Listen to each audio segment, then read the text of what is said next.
The forms are built, become too firm, are broken by the life, and circulate again. The few revolve, holding the many in the heat of motion. The one embraces all, and carries all from great activity into the heart of cosmic peace. Stanza XII. The blessed ones hide their threefold nature but reveal their triple essence by means of the three great groups of atoms. Three are the atoms and threefold the radiation. The inner core of fire hides itself and is known only through radiation, and that which radiates. Only after the blaze dies out and the heat is no longer felt can the fire be known. Stanza XI. Through the band of violet that encircleth the heavens passeth the globe of purple dark. It passeth and returneth not. It becometh enwrapped in the blue. 3 times the blue enfoldeth, and when the cycle is completed the purple fadeth and is merged into the rose, and the path again is traversed. 3 The great colors in the cycle that counteth as the fourth, violet, blue and rose, with the basic purple in revolution. 4 are the colors secondary in the cycle of discrimination in which the revolution taketh place. It is circled to the midmost point and somewhat past. Yellow the band that cometh, orange the cloud that hideth, and green for vivification. Yet the time is not yet. Many the circling fires, many the revolving rounds, but only when the complementary colors recognize their source, and the whole adjusteth itself to the 7 will be seen completion. Then will be seen each color in adjustment right, and the cessation of revolution. Section 1 Fire by friction. The fire of matter. Introductory remarks. I. Fire in the macrocosm. I. Fire in the microcosm. I. Fire in manifestation. We purpose in these few introductory remarks to lay down the foundation for a treatise on cosmic fire, and to consider the subject of fire both macrocosmically and microcosmically, thus dealing with it from the standpoint of the solar system, and of a human being. This will necessitate some preliminary technicalities which may seem at first perusal to be somewhat abstruse and complicated, but which, when meditated upon and studied, may eventually prove illuminating and of an elucidating nature, and which also, when the mind has familiarized itself with some of the details, may come to be regarded as providing a logical hypothesis concerning the nature and origin of energy. We have elsewhere, in an earlier book, touched somewhat upon this matter, but we desire to recapitulate and in so doing to enlarge, thus laying down a broad foundation upon which the subject matter can be built up, and providing a general outline which will serve to show the limits of our discussion. Let us, therefore, look at the subject macrocosmically, and then trace the correspondence in the microcosm, or human being.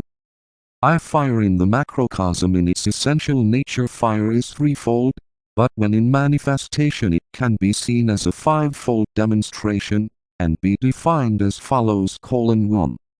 Fire by friction, or internal vitalizing fire. These fires animate and vitalize the objective solar system. They are the sum total of logoic kundalini, when in full systemic activity. 2. Solar fire, or cosmic mental fire. This is that portion of the cosmic mental plane which goes to the animation of the mental body of the Logos. This fire may be regarded as the sum total of the sparks of mind, the fires of the mental bodies, and the animating principle of the evolving units of the human race in the 3 worlds. 3. Electric fire, or the logoic flame divine. This flame is the distinguishing mark of our Logos, and it is that which differentiates him from all other logoi. It is his dominant characteristic, and the sign of his place in cosmic evolution. This threefold fire may be expressed in ray terms as follows. First, we have the animating fires of the solar system, which are the fires of the primordial ray of active intelligent matter. These constitute the energy of Brahma, the third aspect of the Logos. Next are to be found the fires of the divine ray of love wisdom, the ray of intelligent love, which constitutes the energy of the Vishnu aspect, the second aspect logoic. 4 Pranavavada, pp. 72-74, 94-95. 4 Finally are to be found the fires of the cosmic mental plane, which are the fires of the cosmic ray of will. They might be described as the rays of intelligent will and are the manifestation of the first aspect logoic, the Mahava aspect. 55 Therefore we have 3 cosmic rays manifesting. The ray of intelligent activity. This is a ray of a very demonstrable glory, and of a higher point of development than the other 2, being the product of an earlier Mahakalpa, or a previous solar system. 66 One day out of this long life of Brahma is called Kalpa. And a Kalpa is that portion of time which intervenes between one conjunction of all the planets on the horizon of Lanka, at the first point of Aries, and a subsequent similar conjunction. A Kalpa embraces the reign of 14 Manas, and their Sandhis, intervals. Each Manu lying between 2 Sandhis. Every Manu's rule contains 17 Mahayugas. Each Mahayuga consists of 4 yugas, viz., Krita, Trita, Dwapara, and Kali. And the length of each of these 4 yugas is respectively as the numbers 4, 3, 2 and 1. The number of sidereal years embraced in the foregoing different periods are as follows.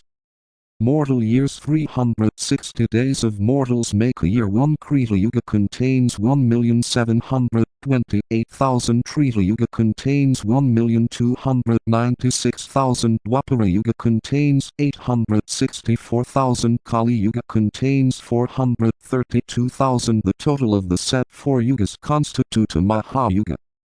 4,320,071 of such Mahayugas form the period of the reign of 1 Manu. 306,720,000 The reign of 14 Manas embraces the duration of 994 Mahayugas, which is equal to 4,294,080,000 at Sandhis, i.e., intervals between the reign of each Manu, which amount to 6 Mahayugas, equal to 25,920,000. The total of these reigns, and interregnums of 14 Manas, is 1,000 Mahayugas, which constitute a Kalpa, i.e., 1 day of Brahma, equal to 4,320,000,000. As Brahma's night is of equal duration, 1 day and night of Brahma will contain 8,640,000,000. 360 of such days and nights make 1 year of Brahma, equal to 3,110,400,000,000. 100 of such years constitute the whole period of Brahma's age, i.e., Mahakalpa. 3,110,400,000,000. That these figures are not fanciful, but are founded upon astronomical facts, has been demonstrated by Mr. Davis in an essay in the Asiatic Researches. And this receives further corroboration from the geological investigations and calculations made by Dr. Hunt, formerly president of the Anthropological Society, and also in some respects from the researches made by Professor Huxley. Great as the period of the Mahakalpa seems to be, we are assured that thousands and thousands of millions of such Mahakalpas have passed, and as many more are yet to come. Vidi Brahmavivarta and Bhavisha Puranas. And Linga Purana, ch. 171, verse 107, and c. And this in plain language means that the time past is infinite and the time to come is equally infinite. The universe is formed, dissolved, and reproduced, in an indeterminate succession. Bhagavad Gita, vi. 19. The Theosophist, Vol. VII, p. 115. 6 It embodies the basic vibration of this solar system, and is its great internal fire, animating, and vitalizing the whole, and penetrating from the center to the periphery. It is the cause of rotary motion, and therefore of the spheroidal form of all that exists. The ray of intelligent love. This is the ray which embodies the highest vibration of which our solar logos, or deity, is capable in this present solar system. It is not yet vibrating adequately, nor has it yet attained the peak of its activity. It is the basis of the cyclic spiral movement of the body logoic, and just as the law of economy is the law governing the internal fires of the system, so the cosmic law of attraction and repulsion is the basic law of this divine ray. The ray of intelligent will. Little as yet can be said about this ray. It is the ray of cosmic mind, and in its evolution parallels that of cosmic love, but as yet its vibration is slower and its development more retarded. This is definitely and deliberately so, and is due to the underlying purpose and choice of the solar logos, who seeks on his higher level, just as do his reflections, the sons of men, to achieve a more rounded out development, and he therefore concentrates on the development of cosmic love in this greater cycle. This ray is governed by the law of synthesis, and is the basis of the systemic movement which may be best described as that of driving forward through space, or forward progression. Little can be predicated anent this ray and its expression.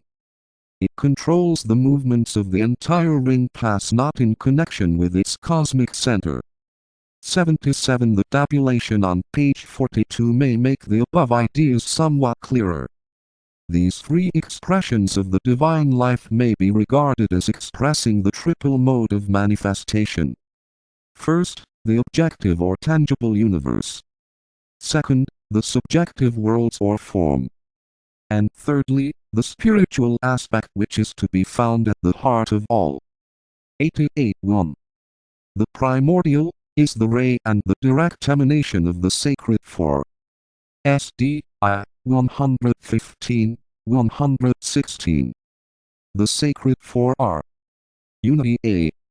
Father Maheva first logos will. Spirit. Duality B. Son Vishnu second logos love wisdom. Trinity C. Mother Brahma third logos intelligent activity. Sacred 4D. The united manifestation of the three macrocosm. 2. The manifested quaternary and the seven builders proceed from the mother. S. D. I. 402. A.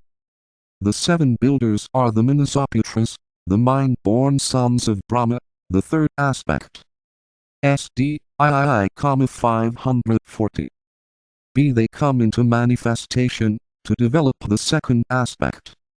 SD, I, 108. C. Their method is objectivity. 3. The reawakened energies sprang into space. A.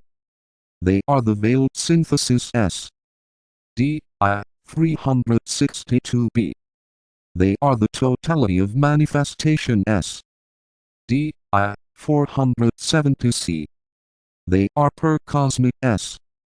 D. I, 152, 478. The internal fires that animate and vitalize themselves in a twofold manner. Tabulation I. Fire ray aspect expression law quality 1. Internal primordial intelligent rotary motion economy fire by activity. Friction 2. Of mind love intelligent spiral cyclic attraction solar fire. Love. 3.